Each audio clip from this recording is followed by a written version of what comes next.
Je suis Sophie Mouquin, l'un des auteurs du dernier ouvrage à paraître aux éditions Citadel et Masno, consacré aux arts décoratifs en Europe de la Renaissance à l'aube de la Seconde Guerre mondiale. Il s'agit de dresser un panorama, de montrer à la fois la question des échanges et de la circulation, comment les modèles, les artistes, les artisans circulent, la question des matériaux et des techniques qui est vraiment au cœur de notre ouvrage, les usages et les fonctions, les formes et les styles, et puis le rôle des collectionneurs et des marchands. Nous nous sommes vraiment efforcés de montrer que les arts décoratifs, c'est un des points forts de cet ouvrage, sont des arts du dialogue. Dialogue des cultures, dialogue des formes, dialogue des techniques, dialogue des hommes.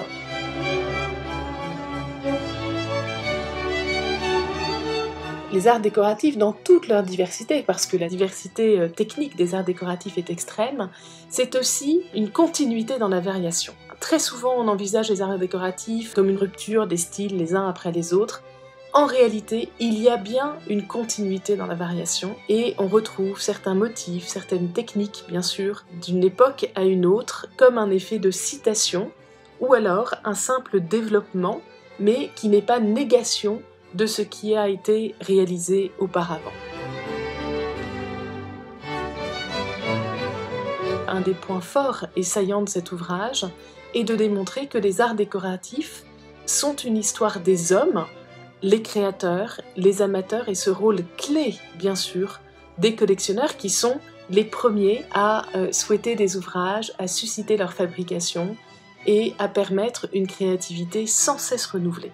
Magnifiquement illustré, c'est un vaste panorama qui a pour but, dans un texte dense mais synthétique, de donner, appuyé sur une véritable érudition, un propos qui soit accessible à des amateurs pour goûter au plus près des œuvres, dans toute la diversité de la production européenne, cette magnifique histoire qui est celle des arts décoratifs.